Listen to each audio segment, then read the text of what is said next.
Kwa nini tukio kubwa zaidi la ukarimu kwa wageni katika historia ya mwanadamu, badala ya kuwa habari kuu katika vyombo vya habari vya Magharibi, limefanyiwa uchujaji wa habari kwa namna ya kushangaza?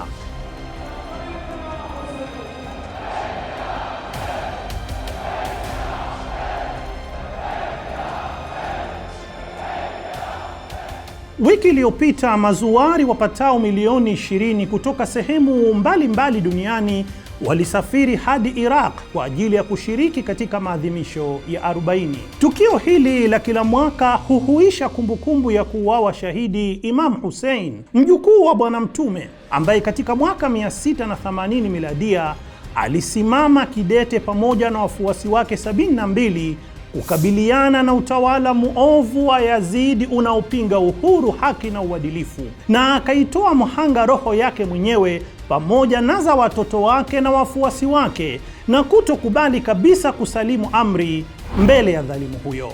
Wiki mbili kabla ya kuanza 40, familia za Wairaqi huonyesha ukarimu mkubwa kwa wageni kuwahi kushuhudiwa katika historia ya mwanadamu, kwa kujitolea kuwahudumia bure wafanya ziara takriban kwa kila kitu, kuanzia chakula, malazi, huduma za matibabu na kadhalika, kwa matumaini kwamba wafuasi wa njia ya Imam Hussein wataongezeka kufikia kiwango cha kuweza kuuokoa ulimwengu na shari ya ufisadi, dhulma na hali ya kujiweka mbali na utu. Katika mfumo wa kibepari wa Magharibi ambao ndio unaoitawala dunia hivi sasa, kila kitu kinatafsiriwa kwa miamala ya kifedha. Lakini hapa watu milioni 20 hukusanyika ili kuthibitisha kwamba kujitolea, unyenyekevu na kuheshimu binadamu huweza kuleta miujiza. Kinyume na mtazamo wa kimaada unaomchukulia mwanadamu kama mbwa mwitu kwa mwanadamu mwenzake, maukib, yaani vituo vya utoaji huduma vya Wairaqi, vinaonyesha aina ya uchumi wa ukarimu wa kuwahudumia na kuwakirimu watu bila ya kutaka malipo yoyote.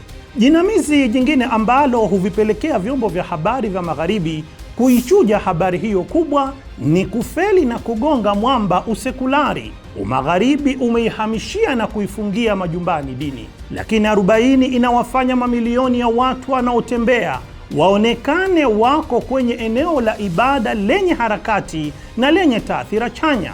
Huo ni umaanawi ulioratibiwa ili kudhihirisha moyo wa kujitolea na wa ukarimu. Kwa sababu hiyo, baadhi ya wachambuzi wanaamini kuwa mabepari wa Magharibi wanaiogopa 40 kwa sababu inatangaza mtindo tofauti wa maisha ulio kinyume na mtazamo wa Magharibi ambao umejikita katika masuala ya kimaada, manunuzi ya bidhaa kupindukia, kuabudu pesa na kutothamini masuala ya kiroho. Ni mtindo wa maisha ambao unaweza kubomoa kirahisi msingi wao dhaifu wa maisha ya kujali vitu tu. 40 ni tukio la kusisimua zaidi duniani, lakini ndilo linalochujwa kihabari kwa namna ya kustaajabisha. Na huenda 40 ikawa si matembezi tu, bali tangazo na tamko la kudhihiri ustaarabu mwingine tofauti.